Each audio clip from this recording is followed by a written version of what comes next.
Telangana Congress senior నేత జీవన్ రెడ్డి దారేటు ఆయన భుజాలపై గులాబీ కండువా కప్పేయాలని బీఆర్ఎస్ నేతలు ముచ్చట పడుతున్నారు. ఆయనకు కాషాయం అయితేనే అందంగా ఉంటుందని బీజేపీ నేతలు భావిస్తున్నారు. ఏళ్ల తరబడి జీవన్ రెడ్డిని అవమానాలతో సతాయిస్తున్న కాంగ్రెస్ అధిష్టానం మాత్రం జీవన్ రెడ్డి మరో పార్టీకి పోయి సుఖంగా ఉంటే ఎలా, ఆయన్ను వదులుకునే ప్రసక్తే లేదని పట్టుదలగా ఉంటోంది. ఆయన్ను పార్టీ మారకుండా బుజ్జగింపు యత్నాలు మొదలుపెట్టారు హస్తం పార్టీ నేతలు. 3 పార్టీలు తనని వాటివైపు లాగుతుండడంతో ఏం చేయాలో పాలుపోక జీవన్ రెడ్డి తర్జన భర్జన పడుతున్నారు. 2 ఆప్షన్లే ఉంటే హెడ్ అండ్ టైల్ ఆట ఆడేవారు. కానీ 3 ఆప్షన్లు ఉండేసరికి మైండ్ బ్లాంక్ అయిపోయినట్లుంది. ఉమ్మడి కరీంనగర్ జిల్లా జగిత్యాల నియోజకవర్గ మాజీ ఎమ్మెల్యే కాంగ్రెస్ కురు వృద్ధుడు జీవన్ రెడ్డి కొద్ది రోజులుగా వార్తల్లో మెరుస్తున్నారు.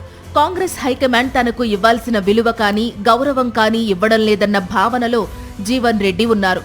కాంగ్రెస్ నాయకత్వం కూడా జీవన్ రెడ్డిని వేధిస్తూనే ఉంది. ఆయన సొంత నియోజకవర్గంలో ఆయన్ను పక్కన పెట్టి పొరుగు పార్టీ నుంచి వచ్చిన ఎమ్మెల్యే సంజయ్కు పెద్దపీట వేసింది కాంగ్రెస్. ఇది పద్ధతి కాదు అని జీవన్ రెడ్డి పదే పదే మొత్తుకున్నా తెలంగాణ కాంగ్రెస్ నాయకత్వం పట్టించుకోలేదు. తమకు వినబడనట్లు చెవుడు నటించారు. ఇక కాంగ్రెస్ లో తన కథ ముగిసిందని, గౌరవం లేని చోట ఉండడం అనవసరమని భావించిన జీవన్ రెడ్డి కాంగ్రెస్ కు గుడ్ బై చెప్పడమే మేలన్న భావనలో ఉన్నారు. సరిగ్గా ఈ తరుణంలోనే 4 దశాబ్దాల రాజకీయ అనుభవం ఉన్న జీవన్ రెడ్డిని తమ పార్టీలో చేర్చుకుంటే రాజకీయంగా అది తమకు కలిసొస్తుందని భారత రాష్ట్ర సమితి భావించింది. పార్టీ వర్కింగ్ ప్రెసిడెంట్ కేటీఆర్ ఏమాత్రం ఆలస్యం చేయకుండా జీవన్ రెడ్డితో భేటీ అయ్యారట కూడా. మీకు ఇవ్వాల్సిన గౌరవం ఇస్తాం, మా పార్టీలోకి వచ్చేయండని సాదరంగా స్వాగతించారట కేటీఆర్. తనకు అంత విలువను ఇచ్చి ఆఫర్ ఇవ్వడంతో బీఆర్ఎస్ వైపు అడుగులు వేయాలని జీవన్ రెడ్డి డిసైడ్ అయినట్లు ప్రచారం జరిగింది.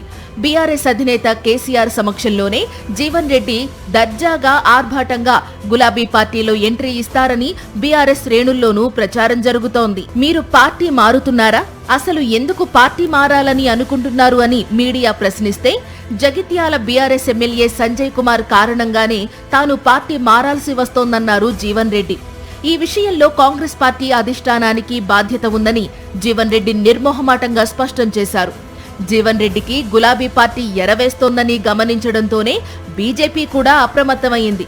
తెలంగాణలో అధికారంలోకి రావడమే ఎజెండాగా పెట్టుకున్న తెలంగాణ బీజేపీ నేతలు ఎంతో రాజకీయ అనుభవం ఉన్న జీవన్ రెడ్డిని బీజేపీలోకి ఆహ్వానిస్తే అది ఉమ్మడి కరీంనగర్ జిల్లాలో తమకు ఎంతగానో ప్రయోజనం చేకూరుస్తుందని లెక్కలు వేసుకుంటున్నారు. ఈ నేపథ్యంలోనే బీజేపీ ఎంపీ ధర్మపురి అరవింద్ నేరుగా జీవన్ రెడ్డితో టచ్ లోకి వచ్చి మీ వంటి సీనియర్లు ఉండాల్సింది కాంగ్రెస్ లో కాదు, బీజేపీలోనే అని కాటన్ బౌల్ డైలాగ్ ఒకటి వినిపించినట్లు కాషాయం రంగు కోళ్లు కూస్తున్నాయి. అటు బీఆర్ఎస్ ఇటు బీజేపీ నాయకత్వాలు జీవన్ రెడ్డి కోసం వెంటపడుతూ ఉండడంతో కాంగ్రెస్ నాయకత్వానికి కంగారొచ్చింది. జీవన్ రెడ్డిని 2 ఏళ్లకు పైగా పొమ్మనకుండా పొగబెడుతోంది కాంగ్రెస్ నాయకత్వం. కాంగ్రెస్ లో ఉన్నంత కాలం ఈ అవమానాలు తప్పవన్న భావనతోనే ఆయన పార్టీ వీడాలనుకున్నారు. ఇప్పుడు బీఆర్ఎస్ బీజేపీలలో ఏదో ఒక పార్టీలో ఆయన చేరితే అక్కడ ఆయన సుఖంగా ఉండే అవకాశాలున్నాయి.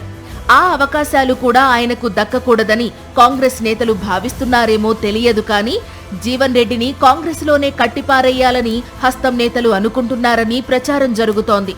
ఎంతో సీనియర్ అయిన మీరు కాంగ్రెస్ వీడితే ఎలా, మిమ్మల్ని మేం వదులుకోమన్న సంకేతాలు పంపింది కాంగ్రెస్ నాయకత్వం. ఏఐసీసీ సభ్యుడు కత్తి వెంకటస్వామిని జీవన్ రెడ్డి నివాసానికి పంపారు. ఆయన జీవన్ రెడ్డితో చర్చించారు. జీవన్ రెడ్డిని ఎట్టి పరిస్థితుల్లోనూ తాము వదులుకునే ప్రసక్తే లేదని కత్తి వెంకటస్వామి మీడియాకు చెప్పారు. నిన్న మొన్నటిదాకా నా మాటకు కాస్త గౌరవం ఇవ్వండయ్యా అని జీవన్ రెడ్డి మొత్తుకున్నప్పుడు కాంగ్రెస్ నాయకత్వం పట్టించుకోలేదు. ఇటీవల మున్సిపల్ ఎన్నికల్లోనూ జీవన్ రెడ్డి ప్రతిపాదించిన వారికి కాకుండా జీవన్ రెడ్డి ప్రత్యర్థి అయిన సంజయ్ చెప్పిన వారికే కాంగ్రెస్ నాయకత్వం ఎక్కువ టికెట్లు ఇచ్చింది.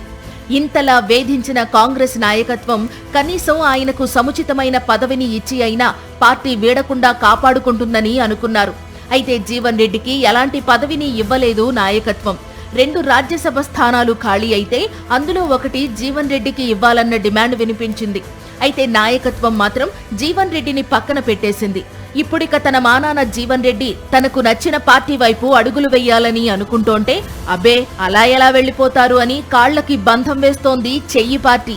అమ్మ పెట్టా పెట్టదు, అడుక్కు తినా తిననివ్వదన్నట్లు కాంగ్రెస్ పార్టీ జీవన్ రెడ్డికి విలువ ఇవ్వదు, మరో పార్టీ ఇస్తానంటే ఇవ్వనివ్వదు. ఇదేం దుర్మార్గమని జీవన్ రెడ్డి వర్గీయులు మండిపడుతున్నారు.